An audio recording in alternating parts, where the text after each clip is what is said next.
Hi, Todd. Is it just the two of us in here so far? Looks like. Good. Oh, wow. I can't see I guess the room thing isn't projecting yet.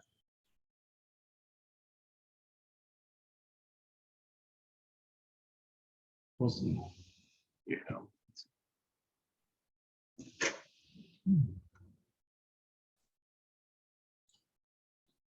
The other sessions, you could see the room and they were screen sharing to show the slides. So I guess they'll do that. We'll see. Yeah, I wonder, I have an option to screen share. Let me see if I can pull mine up. I wonder if one of us is supposed to do that. I don't know. Are you seeing my slide deck now? Yeah, I can see it. I guess we're maybe set. We'll see. We'll see if everybody in the room can see it. Yeah, so I know there's Cheryl and I, and are you one of the other presenters or? Yes. Okay. Did you want to try yours, see if you can screen share? Or do you want me to just leave mine up and start us off, or? Let's leave yours up. Okay.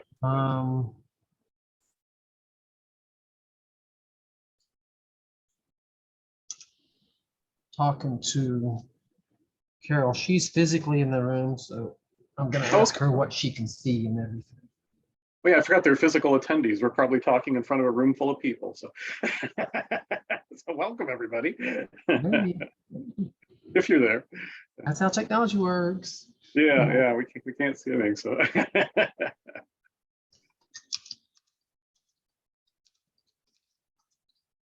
Yeah, I've done this in the opposite direction, being in the room with somebody presenting online, but not this way. So.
Is he sharing the slides?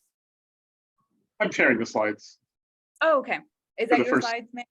Yeah, this is my slide, and then I'll just share for Cheryl too. And I see her coming in now. So.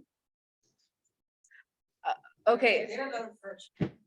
So, Mr. Michael, what I'm understanding is there's 3 different groups presenting today, and do you mind if Michael and his team go first then? Okay, so sir, you'll go first, and then we'll transition to y'all slide. And Okay. I'm gonna go ahead and put you on mute for now. Okay.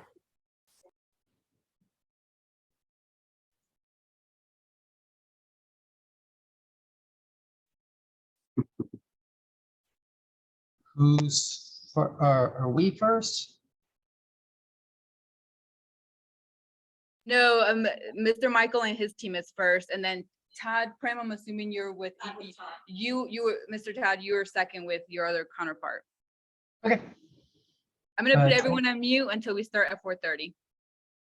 20 minutes a shot. Is that what y'all are aiming for? Is it 20 minutes each team? Mm-hmm. Yeah, okay.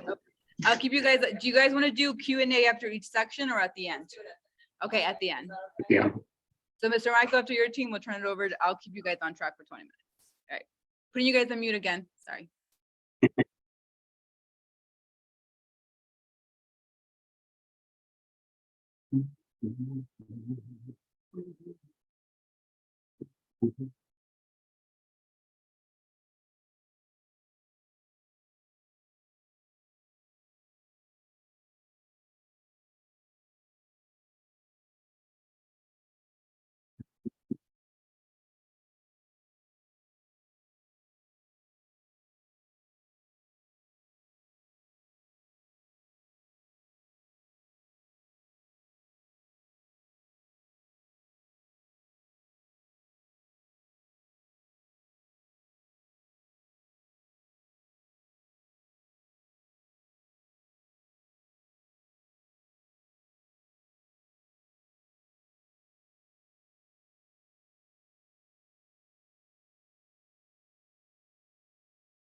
Hi, I had to mute you guys. Sorry. Welcome to the session. We're going to go ahead and get started. We have 3 groups presenting. Each one will be about 20 minutes or so.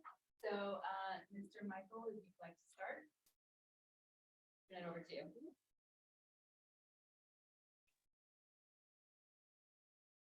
Can you hear us? I can barely hear. Did you say go ahead and get started? Yes, you can go ahead. Okay, I'm sorry.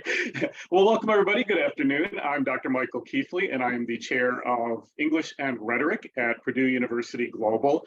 And I'm presenting with one of my colleagues, one of our full-time professors in the department, Cheryl Bone, on how a WAC advisory committee can help develop and sustain a WAC initiative. It's no secret that educators for a long time, or education for a long time, has been seen as a panacea for everything. Educators are supposed to solve all problems, all issues that come along. If you've been around as long as I have, 20 years or so ago, you know when the new millennium hit, the digital age hit, everything had to go online, everything had to be hybrid. There was ed tech and panic over all sorts of ed tech. Globalization, became a huge part of that context as well. If you think about the last few years, we've had multiple pandemics, a renewed and energized focus on initiatives like IDEA, political, social polarization. And so, education is pulled back and forth in all of these initiatives, and yet we're still supposed to somehow teach our subject areas like writing. These issues, a lot of people talk about them kind of like the weather. Everybody has an opinion, everybody has a complaint, but very few people offer solutions. And so what we're going to present is what we think is at least a partial solution. Writing across the curriculum is a very natural way. It's already embedded into a lot of institutional programs. It's a natural way to support all these initiatives and to provide some ways of engaging stakeholders in that inclusive environment and that dynamic learning environment that we want, while still teaching writing and learning through writing. WAC, we know from a literature review, if you even do a quick literature review, is typically correlated with its leadership. You need strong leadership in place to make a WAC initiative really work and really function. And what I've found in doing some of the research I've done, literature reviews, pilot studies, and so on, is that typically writing across the curriculum leadership duties are tacked on to other duties.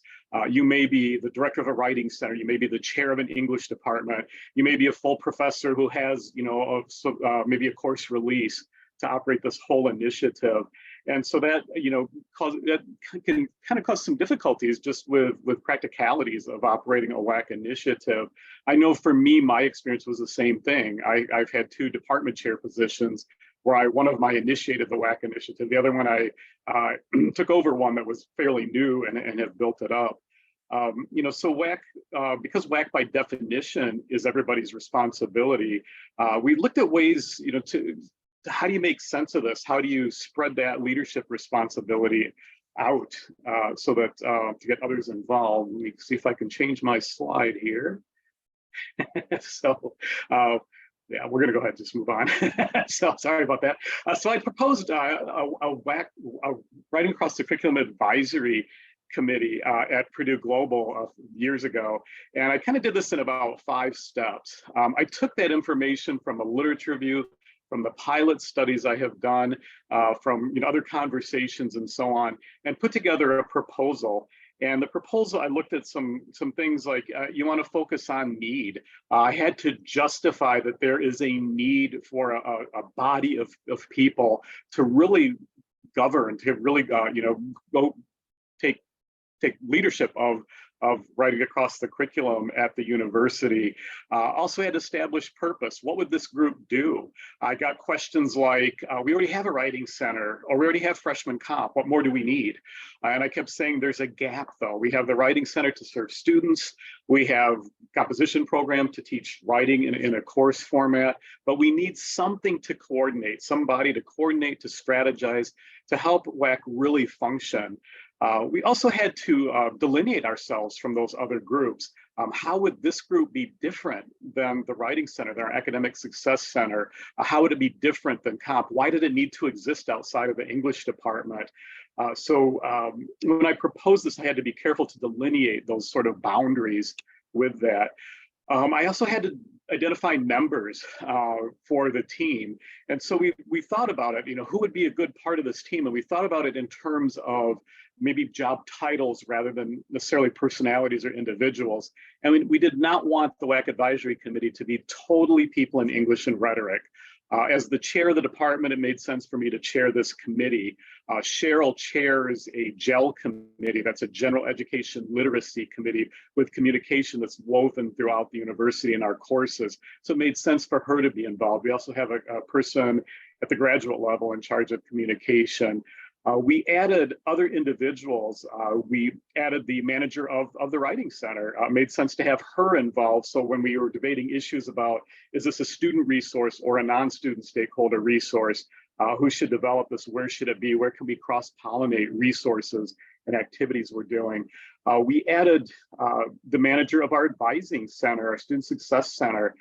We added the manager of our Student Accessibility Services area to help us with making sure that we're meeting accommodations. We added a director from our Career Advancement because we wanted to make sure that everything we're doing as far as WAC throughout our courses also went into helping students start their careers when they left their institution.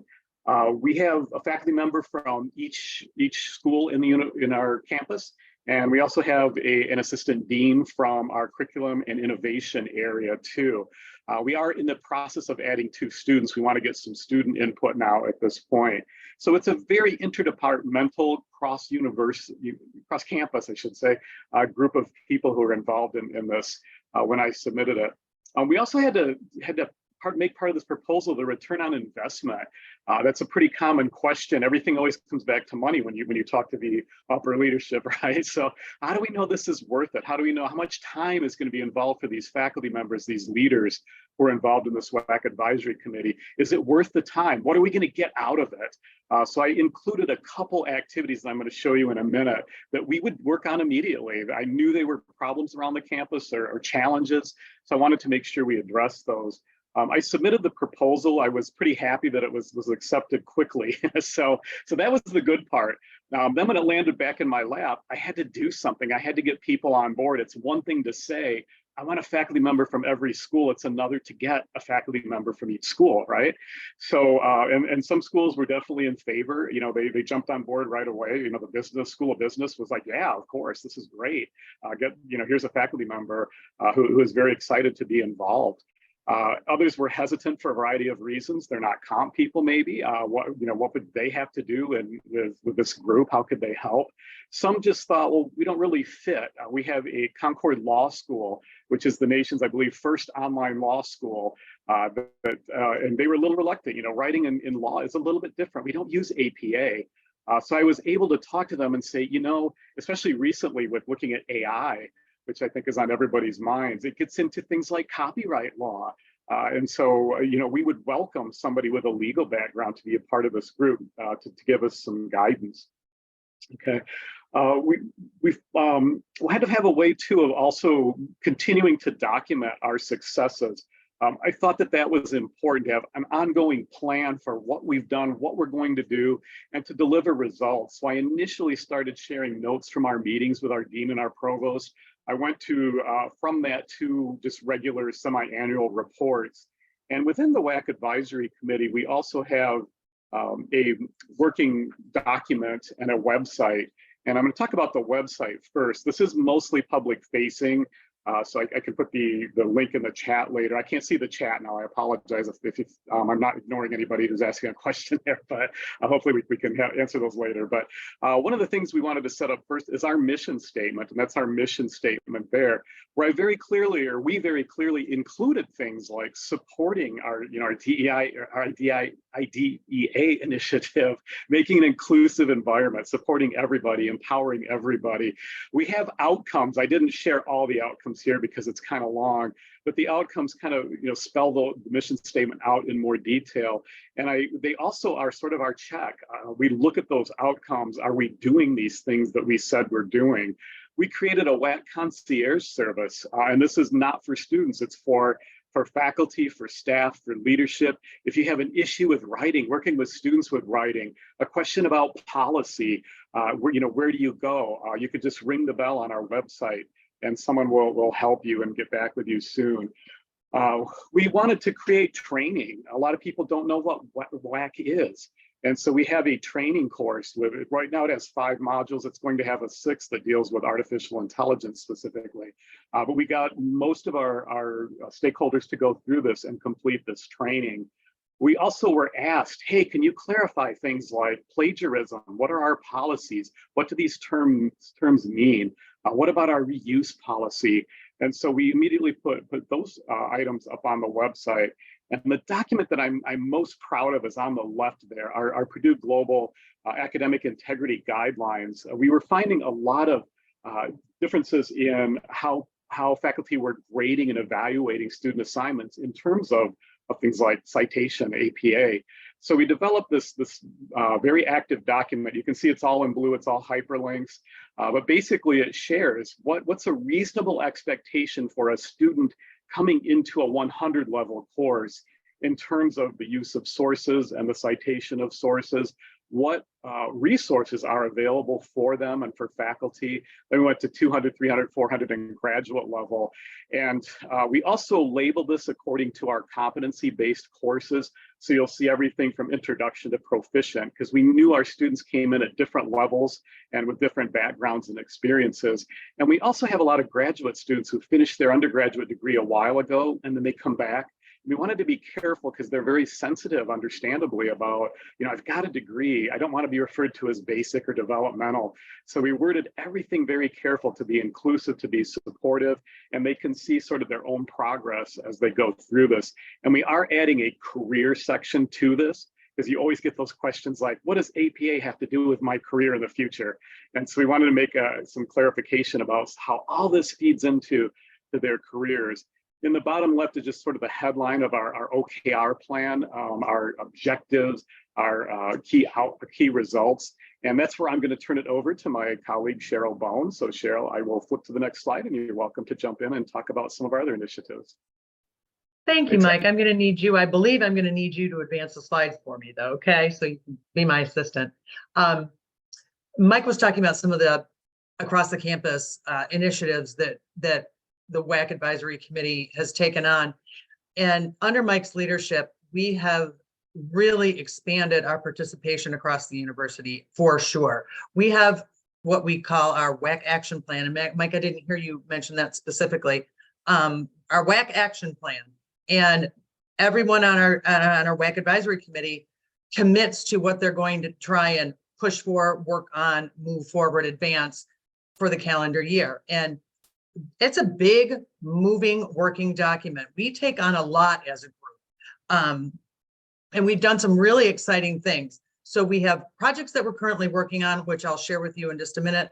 We have things in the making they're on their way up, sort of on the drawing board. And we have future plans and goals too. So it's a really dynamic group. And we do a lot of things, and we incorporate, as Mike said, a lot of people from different parts of the university, and it really works nicely because we have almost anything we need. If we have a question about something, there's someone on the committee who can address it or get us to someone who can address it. So the diversity of our committee itself is very helpful, very helpful.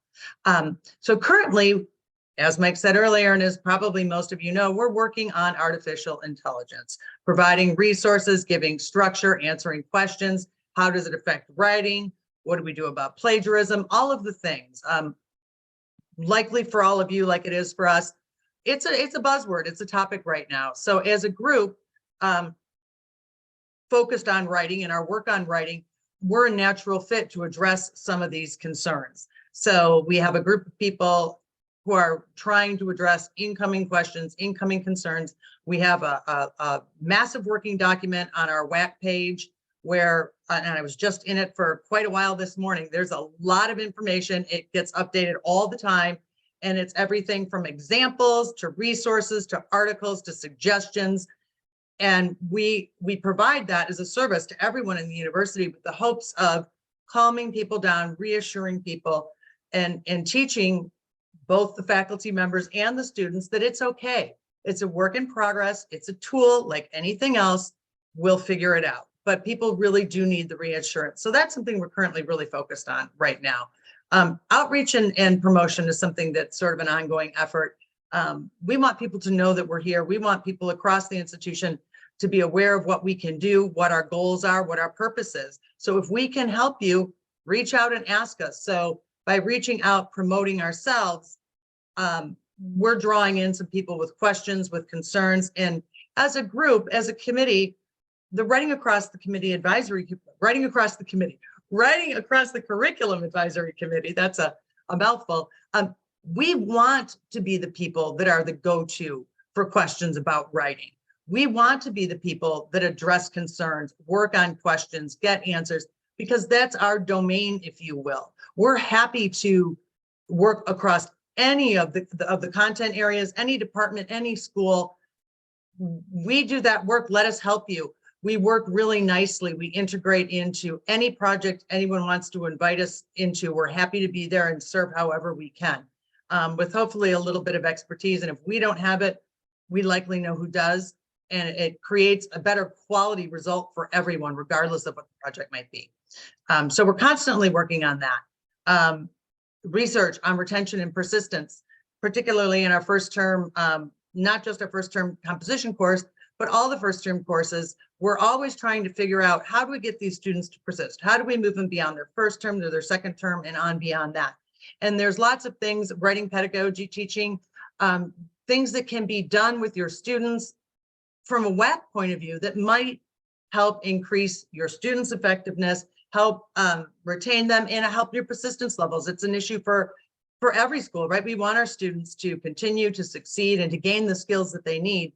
And if we can consult on that, provide some research and hopefully some practical exercises and practical thoughts, then we'll do that, certainly. WAC sustainability and integration, as I said before, we want to be the people that keep WAC at the forefront of everything. Writing across the curriculum isn't just relevant to those of us in the English and rhetoric department. It matters across the board, across the school. It makes a difference. So it's our goal to integrate, sometimes the math department had a project a while ago where they went on, incorporated WIMS into their assignment, writing in math. Well, who better than to help them figure that out than the writing across the curriculum committee? That's what we do, right? So it's our goal to stay integrated, to help people integrate and carry the mission, if you will, of WAC across. So we've had a lot of luck working together. The fact that we have math faculty, science faculty, all of them on our WAC advisory committee helps with that a lot too, because they can say in their own department, let's ask the WAC committee, and we're there for that. Mike, can you advance that one for me, please? I don't have there we go. Thank you. So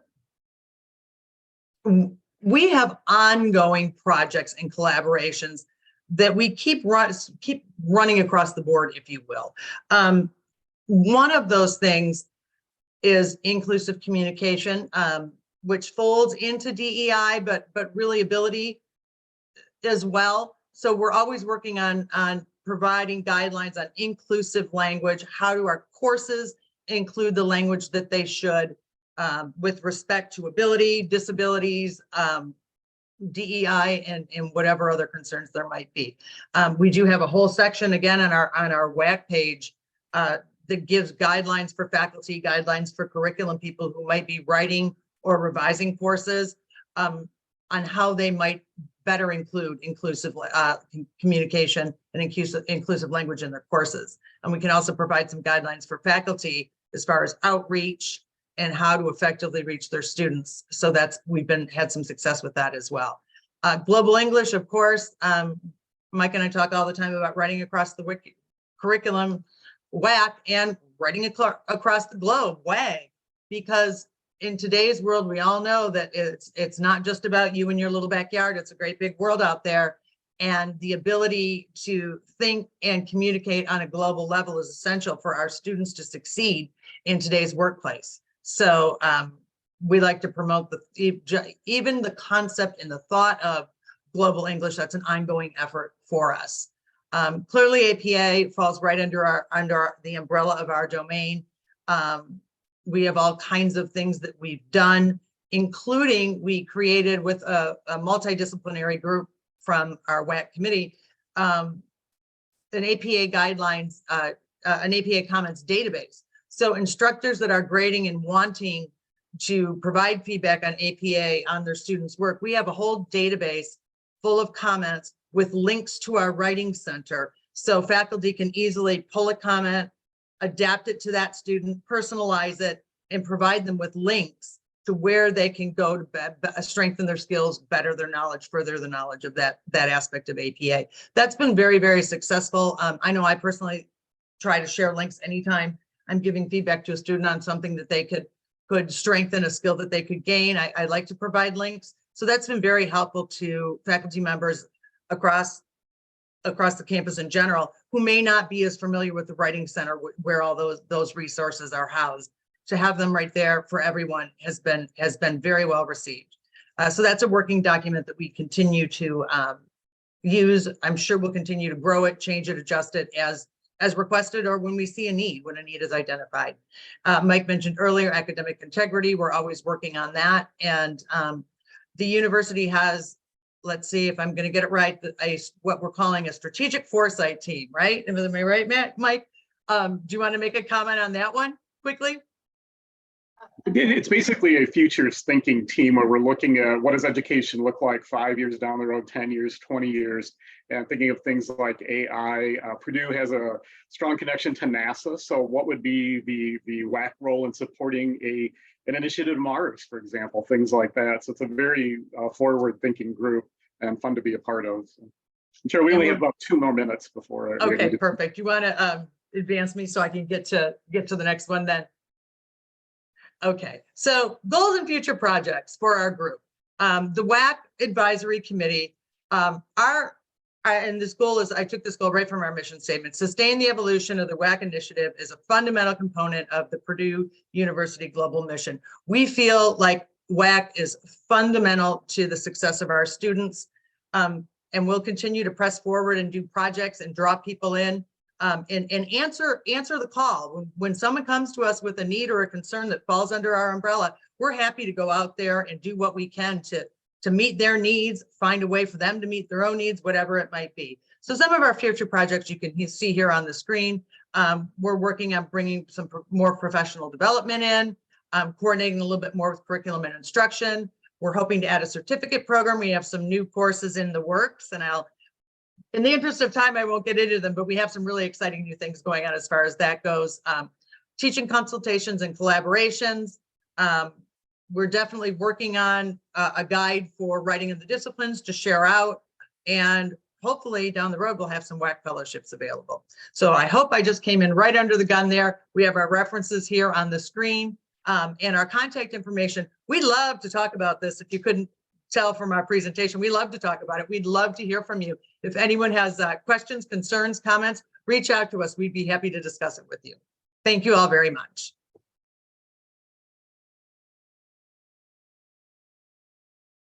Yeah.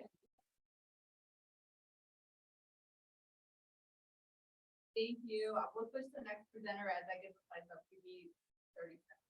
That's fine. In that period of time, I hope I have enough. I was hoping pick 3, color doesn't matter. If there's enough for 4, you can do that too. If you don't mind just handing it around.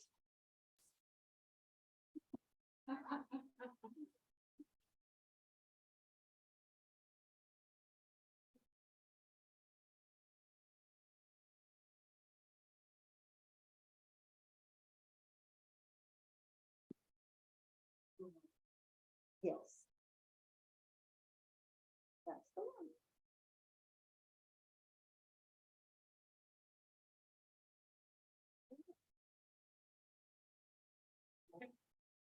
Hopefully Todd can come on. Todd, can you give us a thumbs up? You can see the slides on your end. Yep. Perfect. Okay. All Whenever right. you guys are ready. Oh, okay. Well, I was going to sign myself too. All right. We're ready. Welcome, everybody. Thank you for coming to the last session. I guess Gotta run this much. Are you there, Todd? Yes. right. Okay. Good. So I have to click. Well, we're not ready yet. So this is, I'm Carol Nardone from Sam Houston State University, and with me is also Todd Prin, who is a professor in biology. He and I have been working together for a few years now.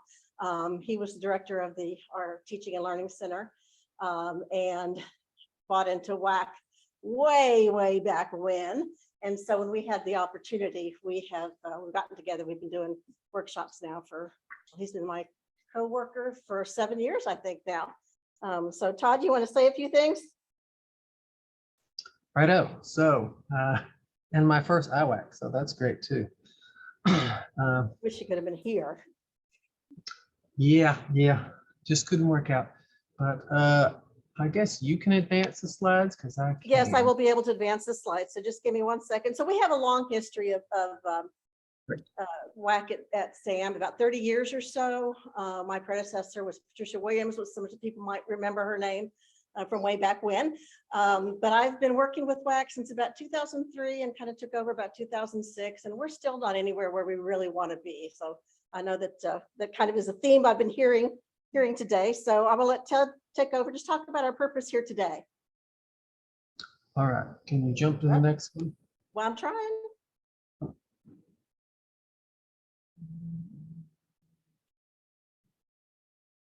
So what we're really thinking about is a way to have a little bit of an interactive session that would help people who are kind of in the similar boat to us.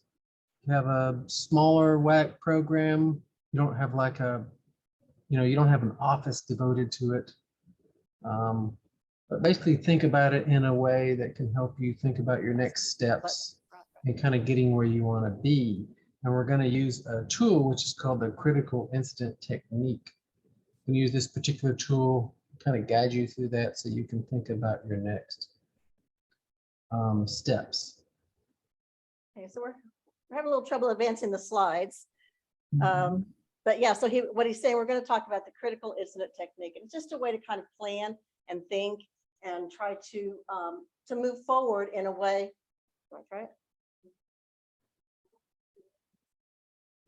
Technology. That's okay. Well, I can sit over there and advance the slide. Is that okay? Yeah. Okay. Okay, I think I can do this now. No. Maybe if you don't put it in. You have to. Oh, it's in presentation format. So what am I supposed to do? Sorry. Escape. No. Here, let me see. Okay, yay. I got it. So, okay, so our purpose is up now. We already said that, right?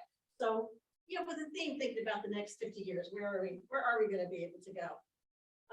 So these research questions kind of entered into our thinking, and we wanted to know exactly what is it that we'd be able to do. And we use the term discovered here purposefully, not because it's like there's some objective truth to learn out there, but because we really think that where the program has been will support where it's going. And we can't be something that we weren't earlier, and we're going to be able to find out where to go. And so then we want to find out exactly what information is going to be able to move us toward that desired path. So we have talked about this critical incident technique, or CIT. It started a while back, 1954. It was used with the World War II when they were doing some debriefing from that era, and updated with, wait, the slide didn't look like that when I did it, I promise. It's been updated with two researchers in 2016, and basically saying that Flanagan would say that the method helps to collect specific behavioral facts, right, and to facilitate their potential usefulness in solving practical problems. So the idea is you look back, remember some kind of incident, remember some sort of a story that will help you then think about whatever problem you're trying to solve. And in this case, the problem would be moving forward. And then what Bott and Torres said is that they situated CIT really as a good qualitative tool to use. And Todd, you're next.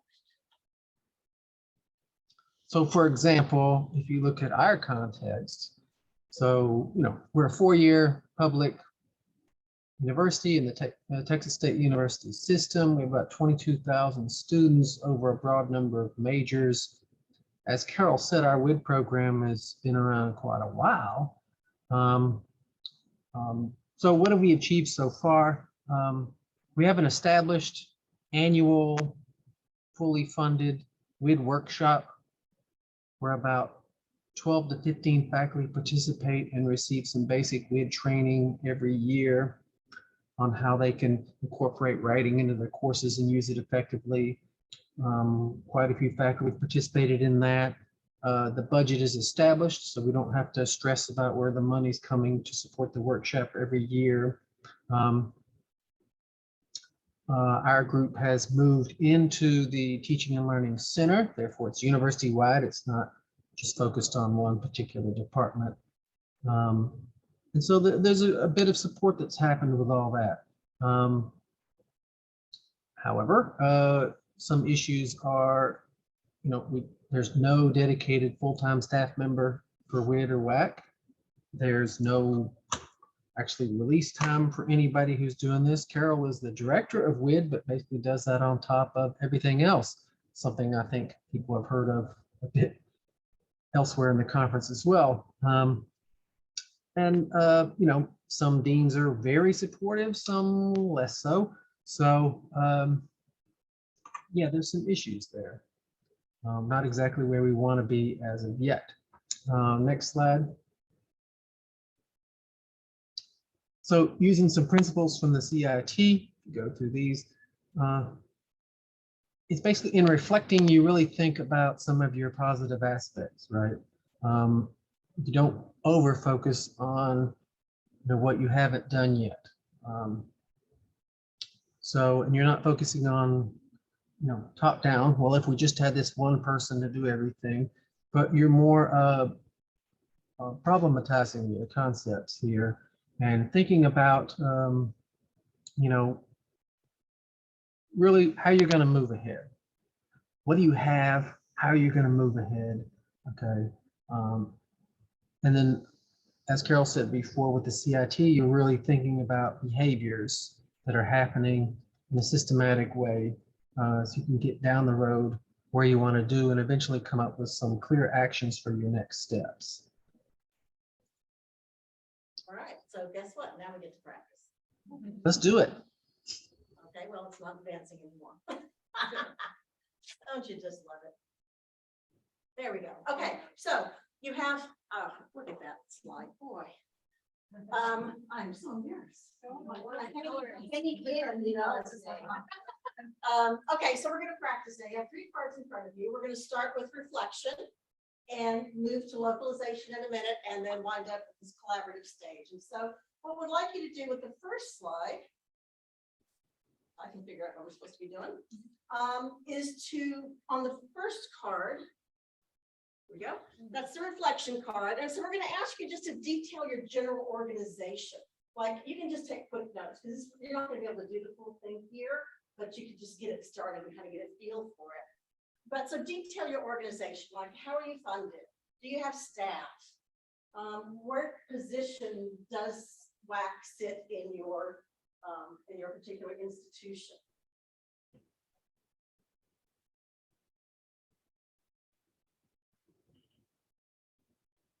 And then once you get the organization down, go ahead on that same card, just talk about 2 bright spots that you have.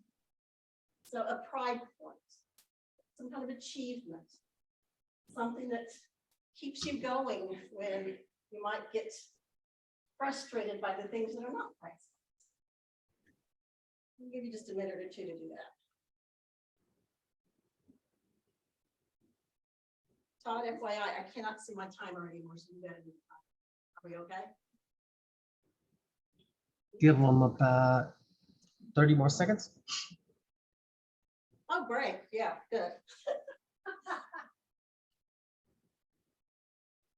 Okay. So then on another card, Finish that up and go to the next card. We'll talk about the localization part. All right, and there you want to consider characteristics.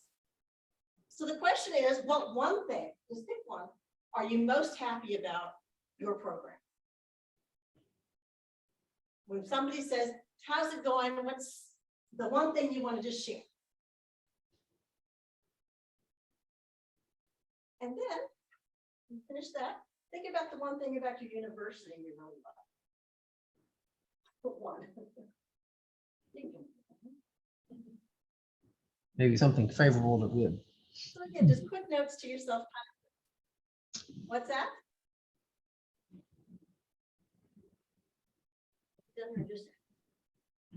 All right, and then another card. All ready to move on? We call it collaboration card. And this is where we kind of collaborate with each other, all right, with the WAC program in general. So what characteristics do you admire most about another WAC program you might have heard of? Or somebody else who presented, you go, oh my God, that is so cool. They've got that at their university. And it might be something that's aspirational, maybe not possible, but just something you think is really cool that they do in a WAC program. And then as you can see, the second question there says, how does that align with the WAC principle, right? So I'm using the WAC principle kind of broadly. We all kind of know what WAC is. So there's some underlying theoretical, philosophical, something or other that fits with.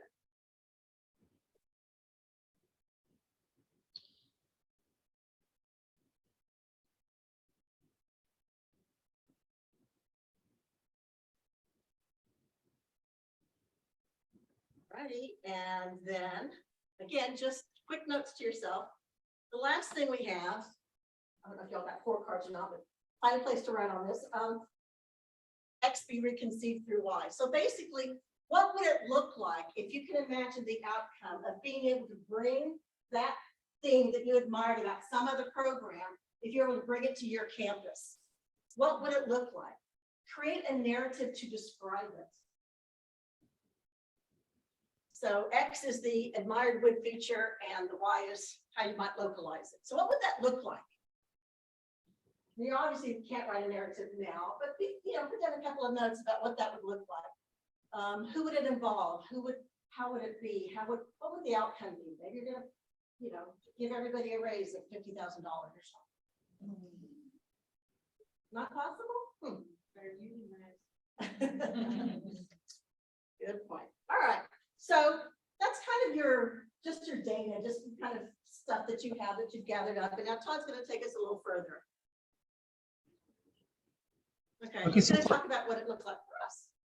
Yeah, so for us, we do have some bright spots. Our WID workshop is actually the longest running Stop professional. What are you saying? Can you not hear me? No, the slide's going. We have the slide where you describe what's going on for us, how we did this. Okay. Good. Yes, go. So our WID workshop is our longest running professional development activity for faculty, which means quite a few faculty members have done it. And so a lot of the alumni are scattered across in pretty much every department on campus. So we're not really limited, and that's really good. And each year when we run the workshop, we don't even really have to advertise, people line up. So that's really good. It's definitely a known entity. And again, the funding is set, so we don't have to worry about it. We can pay small stipends when people do the workshop, and we have supplies so we can, make it comfortable, provide food. And I should say we use Bean's superb book for that workshop, and have got a lot of positive comments about that. Next slide. So what we're thinking about, we admire at other schools, is several WID programs at other universities. We look at them and they have more resources, and they're like very, they're more official at the university in the fact that there's actually specific policy that relates to them, whereas ours is more ad hoc. And so next slide. So we put that together, how do you achieve Y through X? And that comes to our vision. Again, that we want to reach more programs and reach more faculty, I should say, and develop more programs, more support. Okay. So the action steps. Next slide. Next slide. For us would be our workshop generates these. At the end of the workshop, faculty make a new assignment that incorporates writing. And we'd like to, since we're already doing that, basically leverage that into a nice database, searchable repository that would help other faculty across campus. 2, our workshop is basically an intro. We'd like to develop a follow-up workshop where they don't develop one assignment, they actually look Okay, at Todd, all you're the breaking writing. up a little bit, so I'm just gonna kind of take over here for a sec. Is that okay? No, well, I don't know. It's okay. Anyway, so after we sat and talked about it, looked like, we decided on the action steps. And these are the kind of 3 things we came up with that we could do right away. These things will be relatively easy. The strategic plan came out and said, we want to do a course design workshop because right now we've been doing for X thousand years, we've only been doing an assignment. At the end of the workshop we do now, they can have a wonderful assignment that they get to go take that.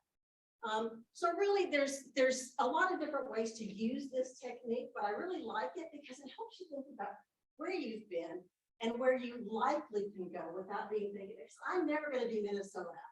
I would love to be Minnesota, but I can take some of the ideas that I get from them and try to input them as well as we can. Okay, what is that? Not what I wanted. Okay, so these are the bottom lines, basically, takeaways, right? So all programs aren't created equal. We know that. Local characteristics and cultures are going to take precedent, and reflection and collaboration will give us the insights. And this workshop has always been, this conference has always been the best thing ever. And so the elephant is there because you know why, right? How do you eat an elephant? One step, oh, I can't get it to work, one step at a time. Oh, and it's not even there. Anyway, so he's gone, we ate them all. Where's the stuff? Not really. Okay, so anyway, you can just see what your descendants are going to be doing the next 50 years to kind of set that up. So, sorry, Todd, I think you're still frozen. All right, done.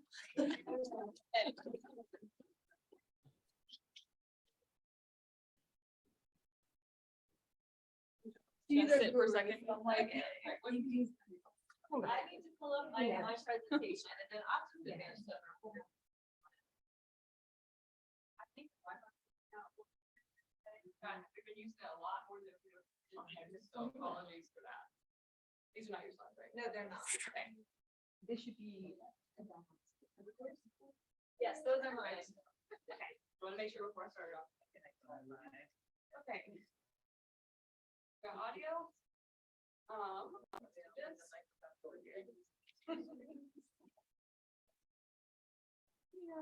I'm going. If you guys are okay with it, I'm going to pause and take the transcriptions. Do you mind? Yeah. I don't mind at all. Okay. Should I one of your things? Do you see if I can do that? Don't know. Captions, thank you. That's what I needed. You should just leave Did my I? presentation like this if you want. We can. I can try it. I don't really care. I want them to have some visual, but yeah, that'll. Alrighty. Let's try. And then you got the clicker? Can Yeah. easier. Yep. How do I click forward? You can just click on this little right there. Yep. And this is for the visual for the virtual people. Okay. All right. So thanks everybody for hanging in there for the last part of the last presentation. I'm Lindsay Ives. I am the director of Writing Matters, which is a WID program that we are implementing at my institution, Embry-Riddle, as a quality enhancement plan, or QEP. And we just finished our first year of implementation, but in this presentation, I'm actually going to talk about the proposal process and the diverse perspectives that are sometimes conflicting that shaped that proposal process. Okay. There we go. Okay, so in sustainable WAC Scanlon and Melzer recommend that for WAC program directors starting new initiatives, they should find points of leverage in the complex system of their institution, because doing that helps make sort of large scale sustainable change rather than small change. And later in the book, when they're looking at an example of a program that has the possibility of using QEP to implement WAC, they say that QEP would be the greatest point of leverage in their complex system for several reasons, mostly because QEPs have to be implemented at the level of the institution.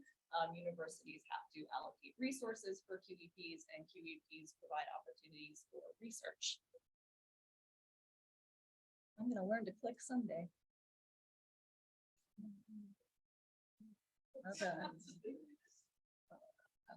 Okay, so as we go through the next slide, there we go. Maybe you can. Yeah, just here.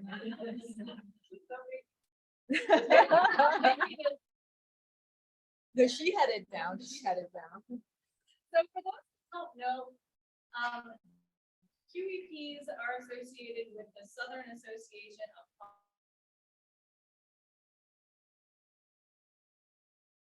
COC goes up for reaffirmation of accreditation every 10 years. And as part of that reaffirmation, they all have to implement a quality enhancement plan or QEP. That is a university-wide initiative that focuses on some area of student learning or student success deemed important by the institution. And it has to be an on-site review committee appointed by the accreditor using these 5 areas.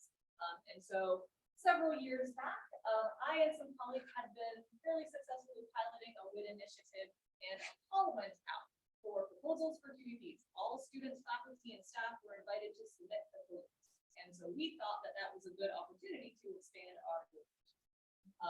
We worked together to draft a 1,000-word proposal that was submitted in a Google form.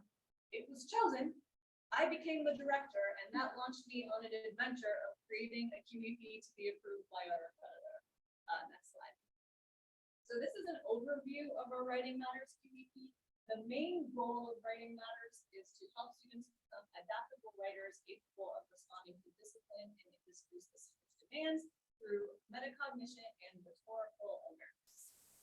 That includes 3 central interventions, the first being enhancing educational experiences.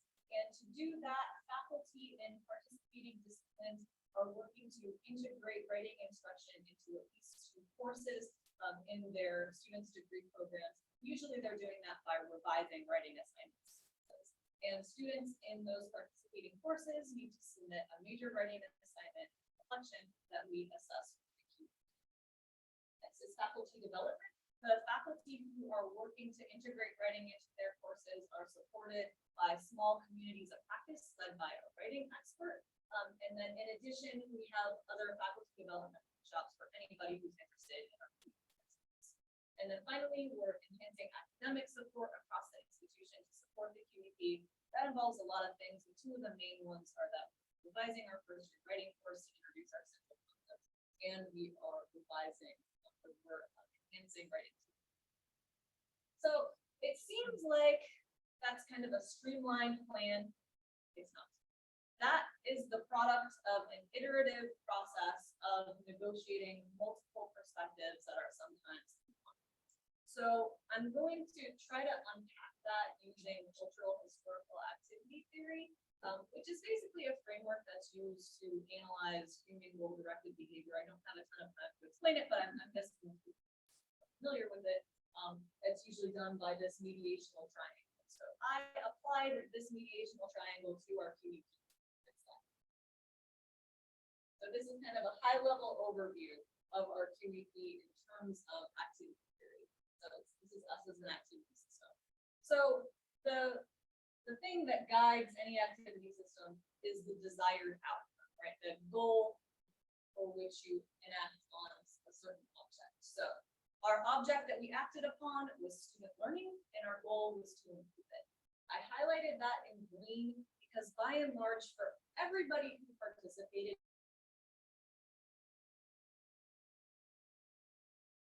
we approached it differently based on our community perspectives.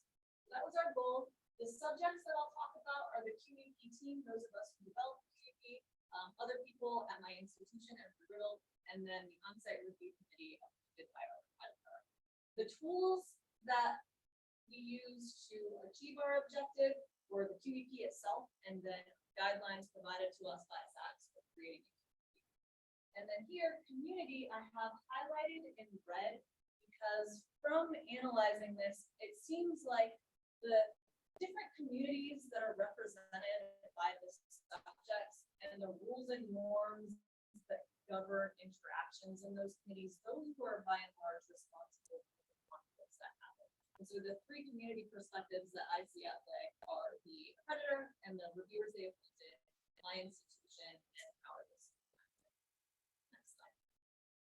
So I'll look at how that played out at 3 stages. The first one being conceptualization. So at this phase, we really only thought about 2 perspectives. We didn't bring the accreditor in. So we're starting a WID program, and from the WAC WID perspective, really what we wanted to do was advance the idea that expectations for writing are social.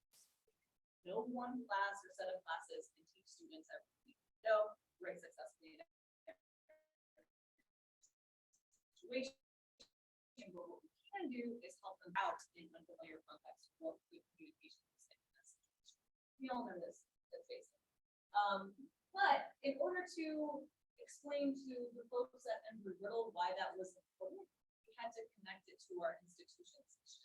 So a little bit of background about Embry-Riddle. It's an aeronautical university with strong ties to aviation and aerospace industries, and they're very much some of the things that they really focus.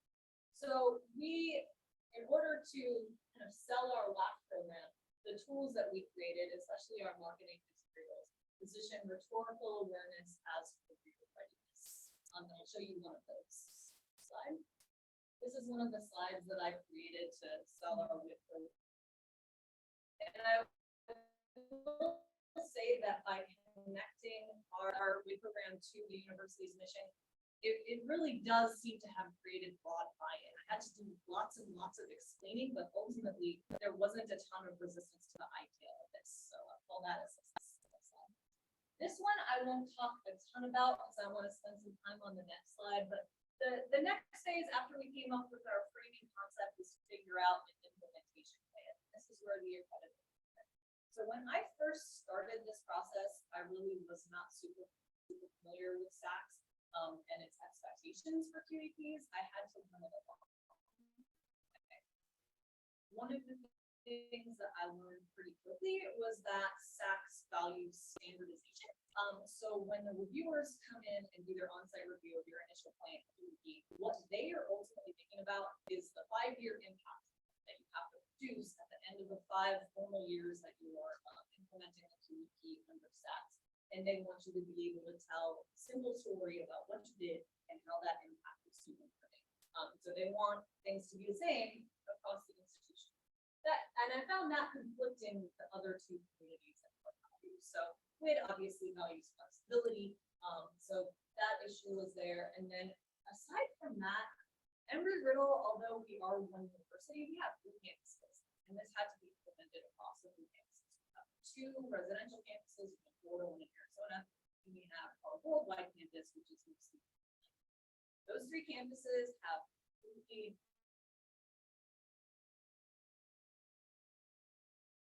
So we needed our implementation plan to be responsive to that, as well as all of the discipline colleges. And so that's where a lot of the community of practice model came from. We did a WID focus. The faculty who work in communities of practice, there's 2 deliverables that they have to produce. We produce prompts and rubrics for a program writing assessment where the faculty need to work together to articulate what their students need to know and be able to do to succeed at communication in the field. And in the next document, they work on figuring out how to create assignment sequences that help students. So we hoped that that would provide enough standardization for the accreditor while still giving some flexibility because the communities of practice can decide what happens. But they do have to document it in a meeting notes form, which is very important to the accreditor. That seemed to work out. That brings me to the last. not the last one, but the last, Oh, sorry. yeah, this is fine. No, it's not the last slide. This is the last point of conflict and the biggest one. So our assessment plan, which means that we had to revise it, approve it, and we didn't. And so several issues went into that, but I'm just going to focus on what I saw as two kind of big points of contention. And the first, again, had to do with the accreditor need for standardization versus our QEP's need for flexibility. And so I learned early on from SAC's vice president that we needed to have student learning outcomes that apply across the institution, as well as a rubric to assess achievement of those student learning outcomes in a standardized way across the institution. And so I knew that ahead of time, so we spent a lot of time trying to figure out how to create student learning outcomes and a standard rubric that would be flexible enough to be meaningful to people who were implementing writing assignments. And so the student learning outcomes we came up with one focuses on the composing process, one focuses on the rhetorically responsive content, the other focuses on the rhetorically responsive delivery. So no specific discourse features, just kind of those broad overarching concepts. Those are and then the rubric we created assesses those, but we also have a rubric interpretation form that faculty need to fill out to explain what is responsive content and so on. So we hope that that would satisfy the accreditor while still making all of our materials meaningful to faculty. So far I've used these things and they didn't seem to be meaningful to faculty. However, SAC's reviewers were not completely happy, especially with our rubric. They thought that it was too general, and they wanted us to break it down in a more granular. We did that a little bit, but mostly we explained why we do that. Something else that they were really concerned about in terms of direct assessment was the fact that we allowed the programs to create their own major writing assignment, and that could be whatever they wanted as long as it was authentic to their field. We didn't have any requirements because, again, we wanted to be meaningful. The idea was floated to us that we have a common assignment, and we said no to that for the major assignment and explained why. But what we did emphasize in our response was the reflection. We had always planned on asking students to submit a reflection saying how they work toward our student learning outcomes in their major writing assignment. And so we really focused on the fact that everybody was going to be doing that. That would create a consistent experience, which seemed satisfactory. And then the other big point of contention was sample size. So we had to directly assess student writing samples. We have to do it consistently throughout the QEP for baseline assessment and then post-implementation assessment to try and show the impact of the QEP.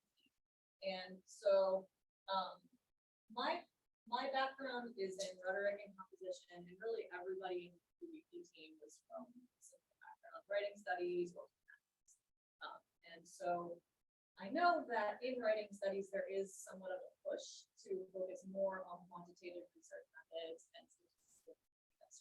There, some of our approaches do that, but we also really value qualitative research.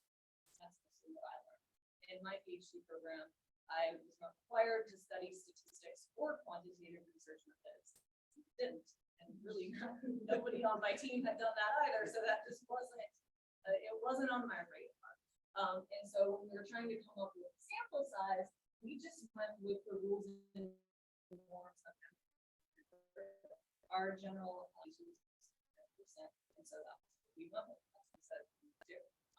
SACS came back and said that is not going to produce statistically valid results. You need to use something else. So in order to solve that problem, as we were working on the response, I enlisted a statistician from human factors psychology, and he worked with his PhD students to do a power analysis for us to determine what our sample size needed to be. Much bigger than 10%. It's very laborious, but it seemed to satisfy the accreditor. I also enrolled in his statistics class last fall to try to wrap my mind around what I have to do in terms of assessment. So that was our process. Go to This is our rubric. This is my conclusion. So just a couple of conclusions at this point. First of all, WAC and accreditation, I think, is a potentially fruitful area for scholarship. That intersection, I think, is understudied, and I would like to pursue it. The other conclusion is that yes, a QEP is a great point of leverage, but it adds complexity for sure. And then that final picture is of a hurricane. I'm still in the middle of this storm, and so other conclusions are developing. More about this, but these are questions.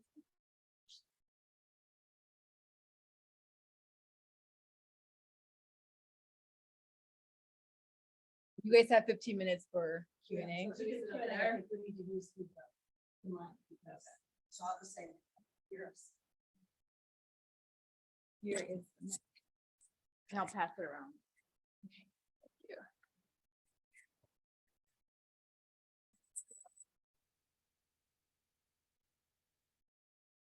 I have to pass this one. I'm sorry.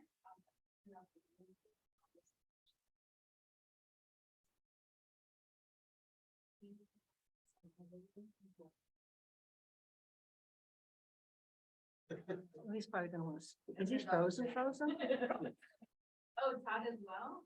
He's frozen? Oh, he's still frozen.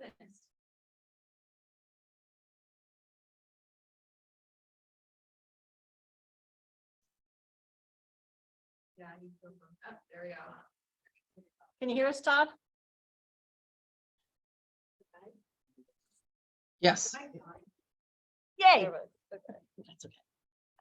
Do you have any questions? Where's your privilege? Any questions? No? Everybody's tired and ready to go. Well, thank you for coming.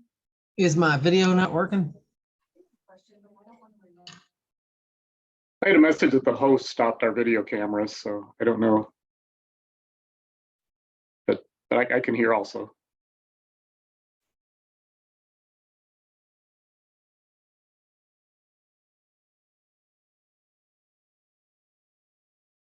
Okay.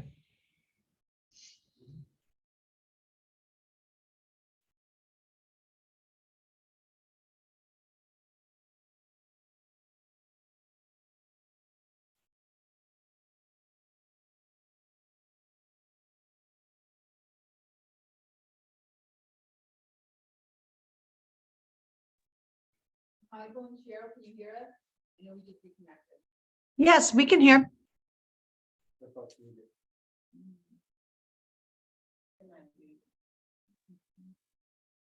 Are you all able to hear us? I just heard Mike.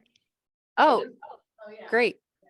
Yes, we can hear. Yeah, we have a question for you guys. Okay. I'm wondering if I should even try, but I will try.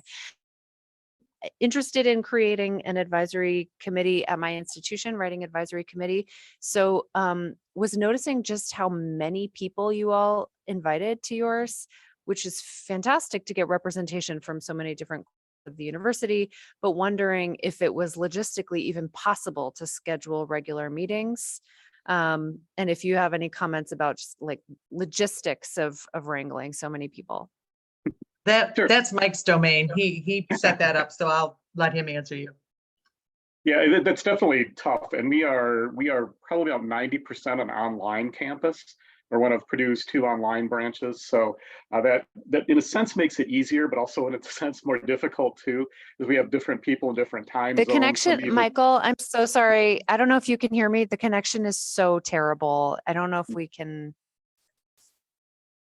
Am I any if- better? Maybe Can you type it hear in the me? chat. I think we're ready to give up on the Zoom connection. Are you all able to hear me? This is Cheryl. Am I any better than Mike For the was? time being, yes. Yes? Go ahead. Okay, then maybe I can pitch in. Mike, you can message me or something. If Mike was saying we are one of Purdue's primarily Zoom, online yeah. branches, which makes it easier and harder. We all have a regular monthly meeting. Everybody has it on their calendar. We Nope. can't hear you. Okay, So sorry. does anybody have any questions for any of the Can in-person? we type a response while we're asking? Yeah, please feel free to type a response while we continue with the Q&A.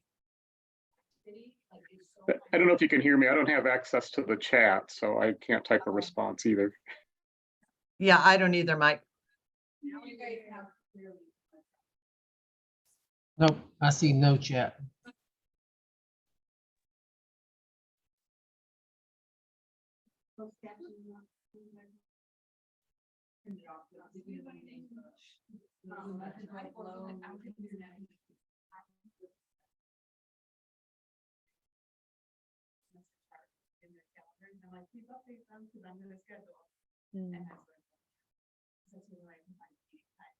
Do you just schedule like a running meeting or like a, second Tuesday of every month or something?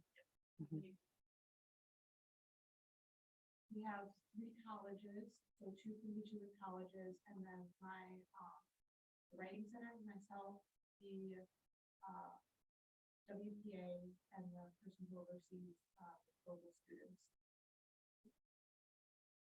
And that just scheduling them is hard. Yeah, but it's global students.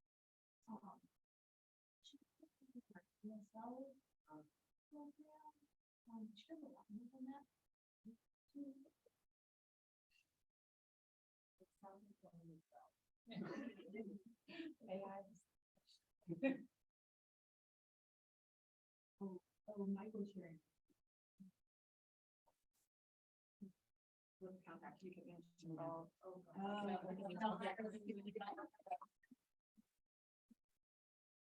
Got it. We understand. Well, thank you. Message received.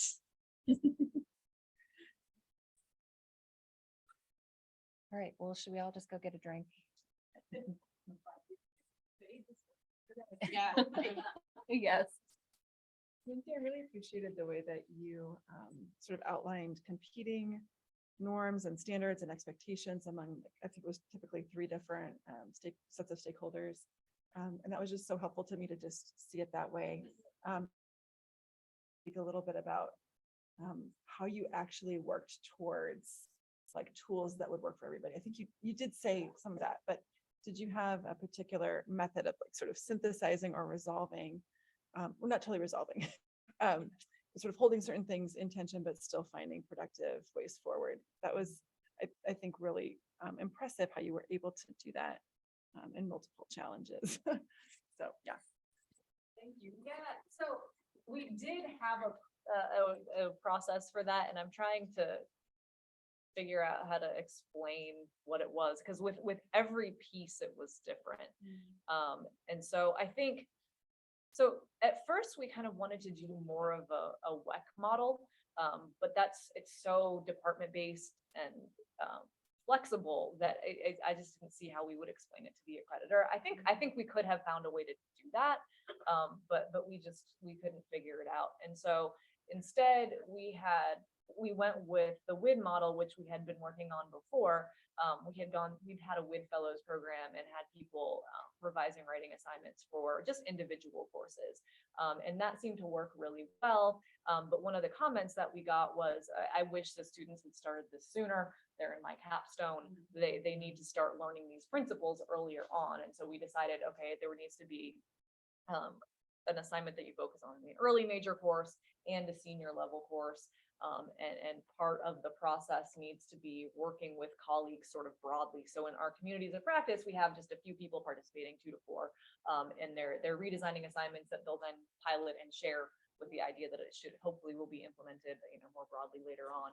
But we want them to work with their colleagues to articulate values and expectations for communication in their disciplines, because it's oftentimes they're similar, but people articulate them differently, or, there are disagreements and there are reasons for them, but they need to get worked out. So we thought that early conversation with as many people as possible would be important. So that was a requirement, but we get at that in different ways. So I worked with 2 programs last year on my campus. With one of them, I did a conversation, like sort of dynamic criterion mapping, where I was able to have a startup meeting with the whole department.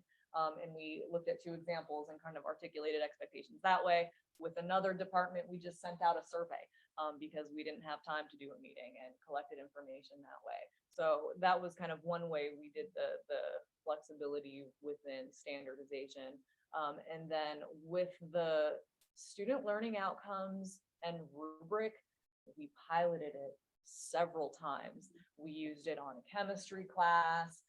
We used it on undergraduate research proposals, and we worked out everything, how to word the student learning outcomes, the scale that we would use to assess it, and all of that kind of stuff. So, and in the end, I mean, although I really still would not prefer to have a standard rubric, the way we're using it seems to be generating meaningful conversation, and people don't get lost in trying to use it because we have an interpretation form where people can put in the qualities that they're looking for in whatever assignment. So yeah, I mean, in terms of the different campuses, I don't know. That was just a lot of discussion and a lot of, so I have counterparts on each of the other 2 campuses, and they make sure to translate our plan in a way that's going to fit their campus.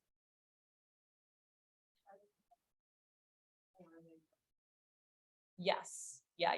My counterparts are all in Rec Comp. Yeah.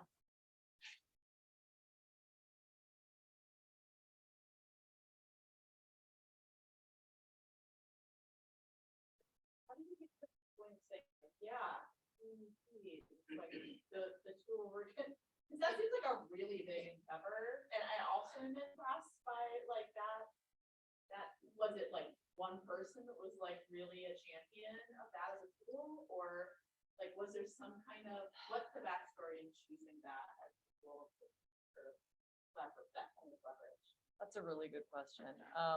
So we knew the QEP was coming. I had been working with the Center of Teaching and Learning to do our initial WID work, and the director of that center is also a WAC WID person. We actually have a good brain trust of WAC WID on our campus, interestingly. But she had suggested a QEP proposal.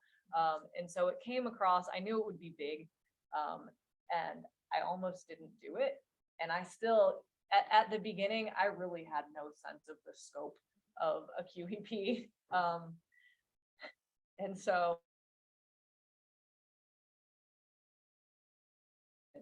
and now we're figuring it out. The logic was kind of like what Cox et al. Said, like, there's going to be resources, there has to be institutional buy-in. It seems like a really good idea, and it was, but it's, there's complications. Yes. So was it perceived by faculty as a kind of top-down sort of imposition, or was it perceived as, oh wow, we're all involved, or was it mixed? That's a good question. I think it was perceived as we're all involved, and the reason for that was that in the early phases of development, we made sure, and this was on the advisement of our Office of Academic Assessment and Accreditation, we made sure to engage as many people as possible. So it was sort of during COVID still, so we had a bunch of Zoom meetings. We brought people from all 3 campuses on and presented the ideas to them, and they tore them apart. And we revised our plan based on what people were saying. And so that was part of it too. And because of that, and because I think we really were careful to be responsive to people's concerns and answer all of their questions, because of that, and because ultimately it's still a volunteer basis in terms of who participates, I think it is seen as we all own this QEP. But if we hadn't had those conversations, I think there would have been tons of resistance.